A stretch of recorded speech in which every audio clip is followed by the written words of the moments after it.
হয়তো এই শেফালিও আমার চিনে না, আমিও তারে চিনি না। এখন যদি দুইজনের মধ্যে যদি চিনাচিনি যদি না হয়, জিগাজিগি যদি না হয়, তাহলে এটার কিন্তু কোনো মজা থাকে না।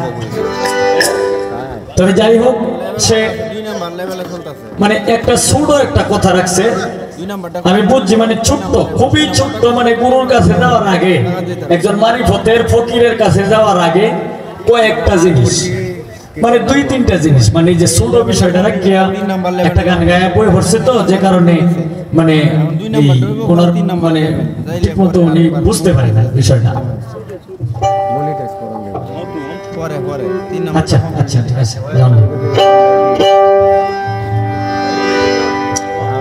একটু লাগবে বোকাল, বেলা বেলা বেলা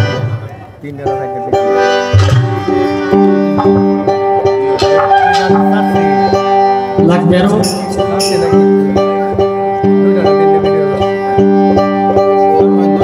আরেকটু।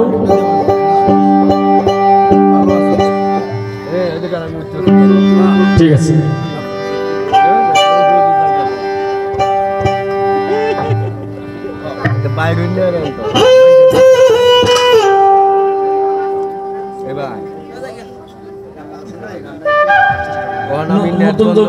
বয়স মধুর থাকে বড়ার রস, এটা গাইতাম। আচ্ছা ঠিক আছে, কামনে একটু ধৈর্য ধরতে হবে। গানের অর্ডার কিন্তু আমার কাছে অনেক, গানের অর্ডার কিন্তু আমার কাছে অনেক। একজন এলো আরে ও ভাই সাপুরি, আরে জলিয়া পুরিয়া মরলাম বিষে। আরেকজনের অর্ডার হইলো জেনে শুনে কি করিলাম, বিদেশিরে কেন মন দিলাম। আরেকজনের অর্ডার, এখন আপনি অর্ডার করছেন যে নতুন যৌবন অল্প বয়স মধুর থাকে পড়ারি রস। আচ্ছা ইনশাল্লাহ হবে, একটু ধৈর্য ধরে হবে। মানে আগে তো আমাদের পালার কাজটা কিন্তু চালাই যেতে হবে।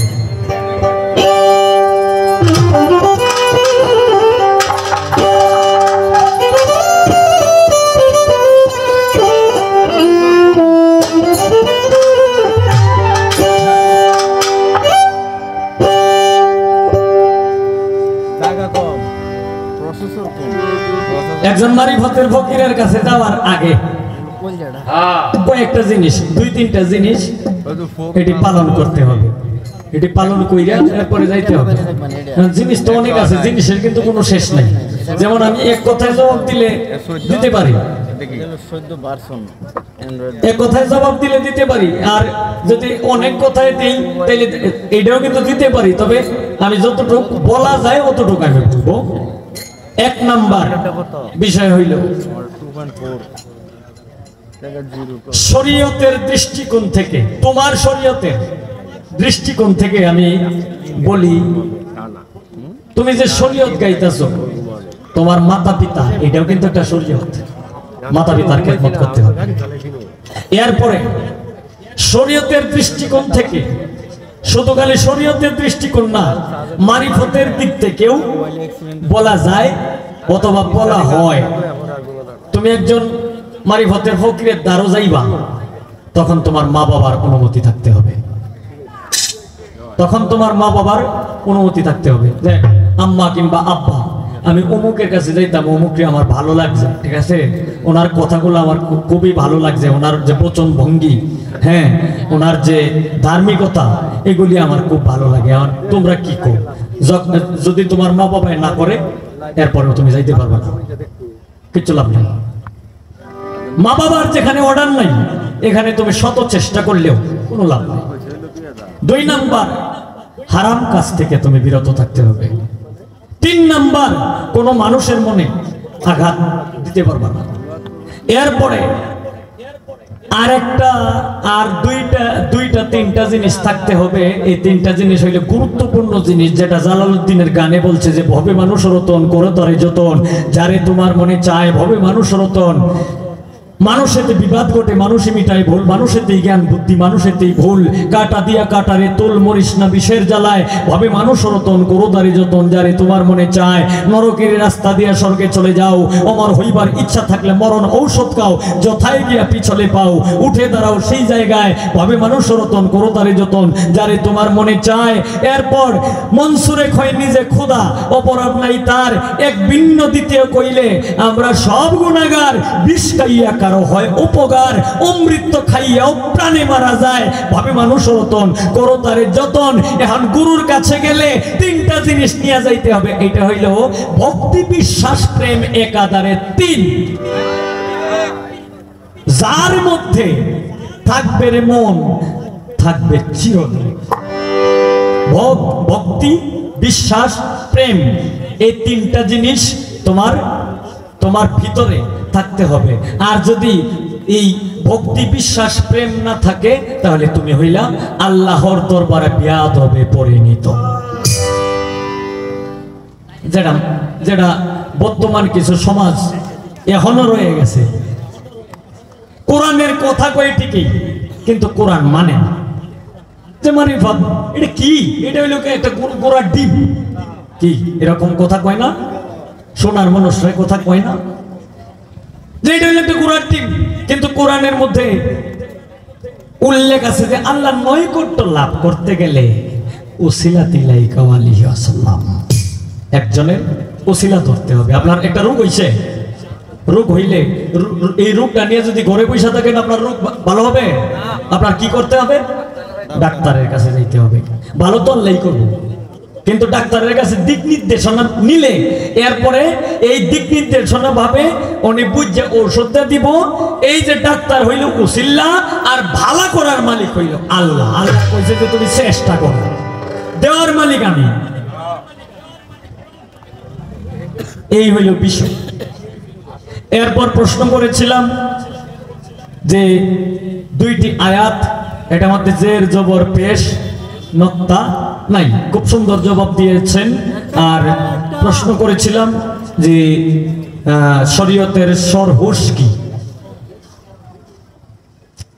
এটার জবাব আমি লক্ষ্য করছি না দিছে না দিছে বলতে পারি না।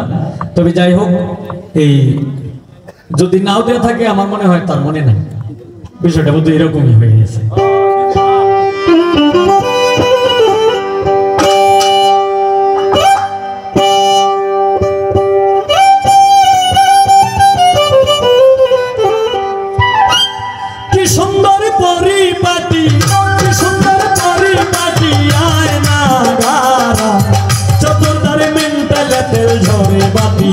মেন্টালে তেল ঝরে,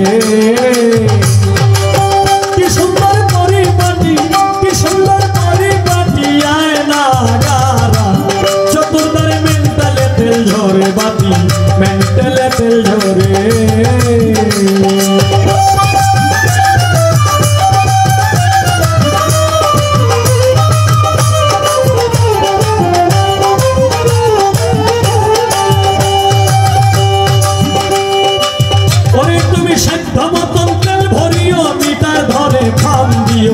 মিটার বেটারা হইলে ভ্রষ্ট হইতে পারে,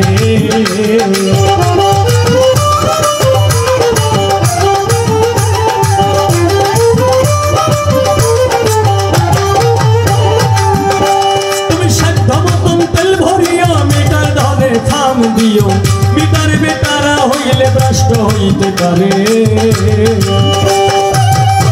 ওরে 24,600 পাওয়ার মেন্টালের ভিতরে, পাগল মন মন মন রে,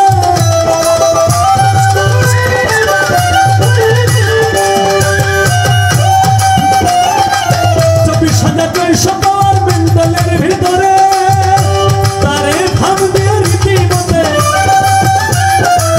ভাব দিও রীতিমতে, ফিন দিও তারে হুঁশিয়ারে, মেন্টালে তেল ঝরে বাতি, মেন্টালে তেল ঝরে।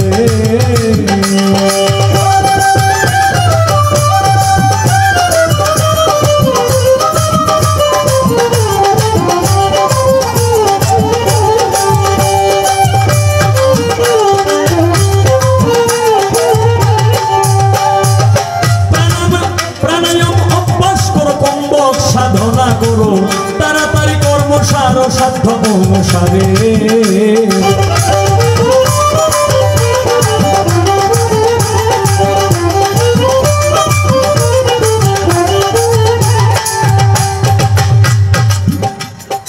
এটা কিন্তু অনেক দিনের একটা পুরাতন গান।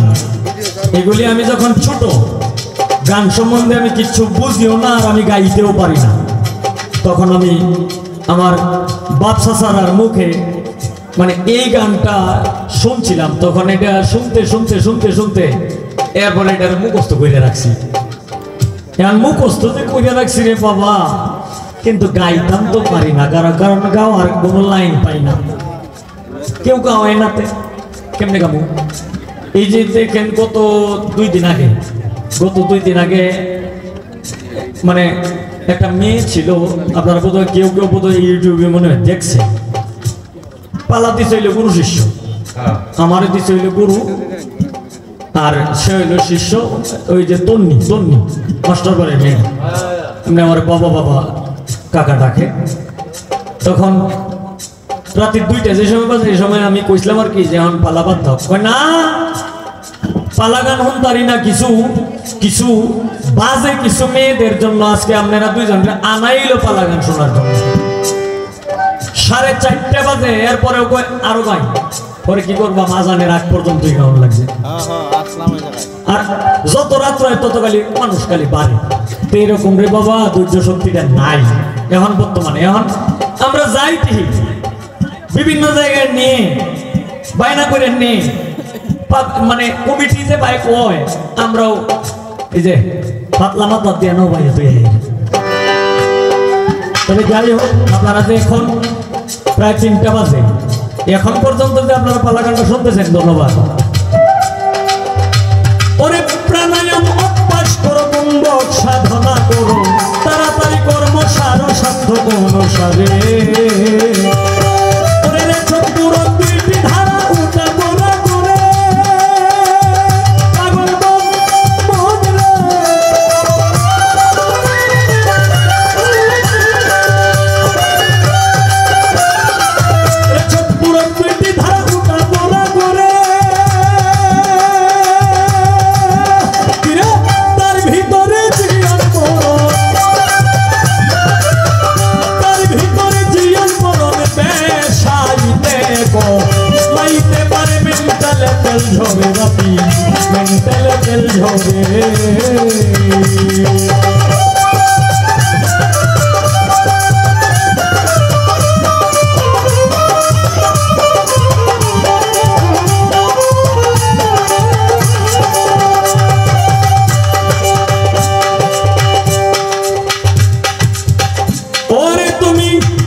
চলে নদী নালা কালে বিলে প্রান্তরে কান্তারে।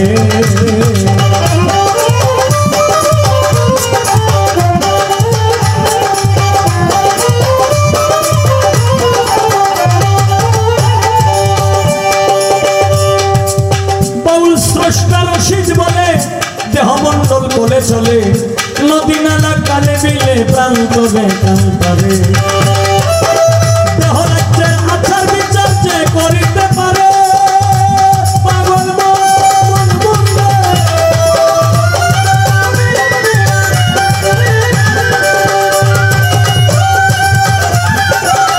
দেহরাজ্যের আচার বিচার যে করিতে পারে কি করবে তার নামাজ রোজা, কি করবে তার নামাজ রোজা বেহেশতে যাবে সশরীরে মেন্টালে তেল ঝরে বাতি মেন্টালে তেল ঝরে। কি সুন্দর পরিপাটি, কি সুন্দর পরিপাটি, আয় না শ্বশুর করে মেন্টালে তেল ঝরে বাতি মেন্টালে তেল ঝরে বাতি মেন্টালে তেল ঝরে বাতি মেন্টালে তেল ঝরে।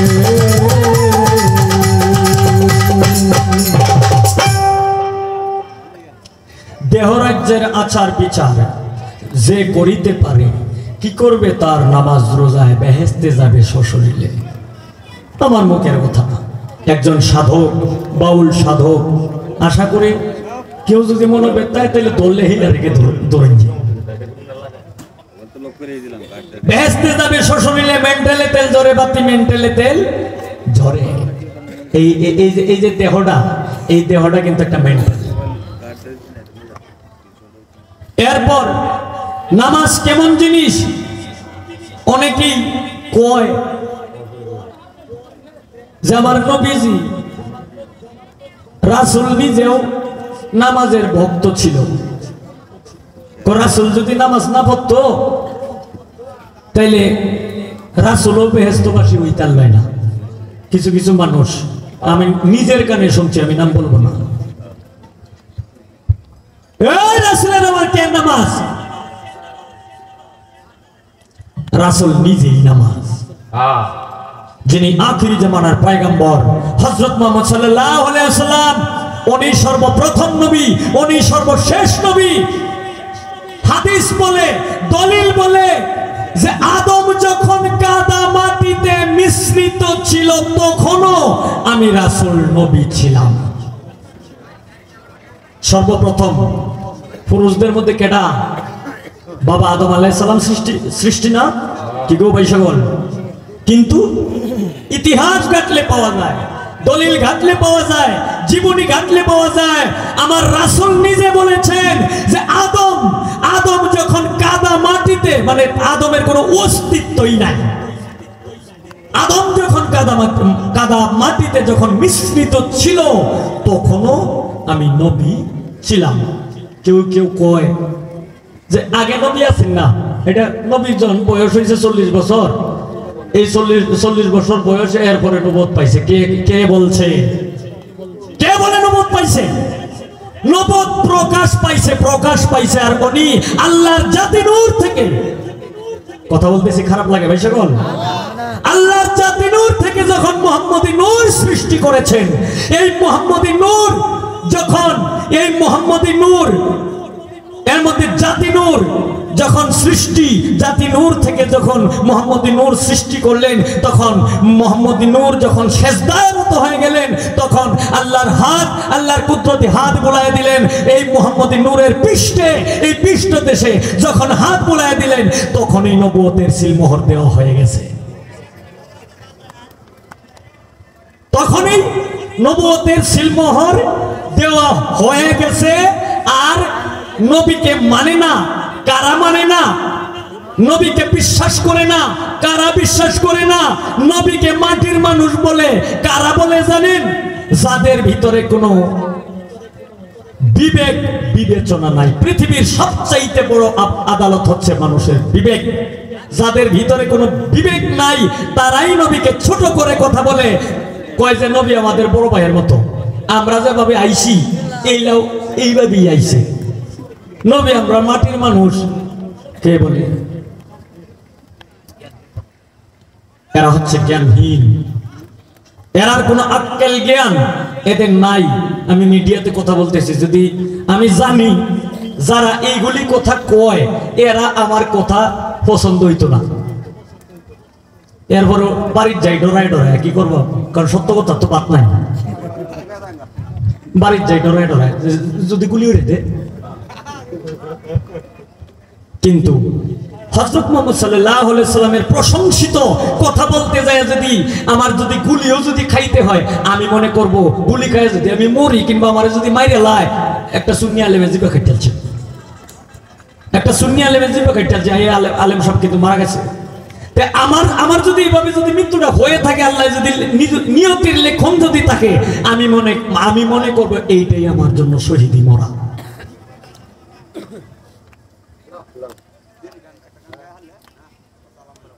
তাই মাওলানা জালালউদ্দিন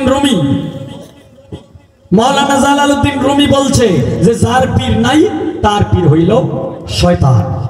ডাইরেক্ট আপনারা দলিল দেখবেন মসনবী শরীফ। এখন যারা এইগুলি বিশ্বাস না করে, ওলিয়া উলিয়াদেরকে যারা না মানে, যারা নবীকে ছোট করে বলা কথা বলে, এরা হইল কোন নূরের মানুষ জানো? এরা হইল জুদা নূরের মানুষ। জুদা নূর কোনটা জানো?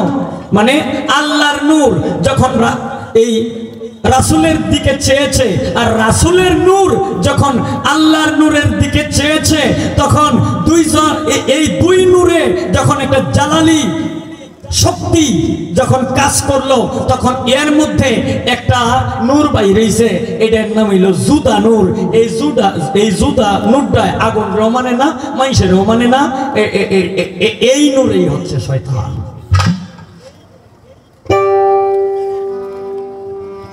এখন আমার প্রশ্ন থাকবে, আর আমি যেটা মনে করি প্রশ্ন নতুন করে আর রাখার দরকার নাই।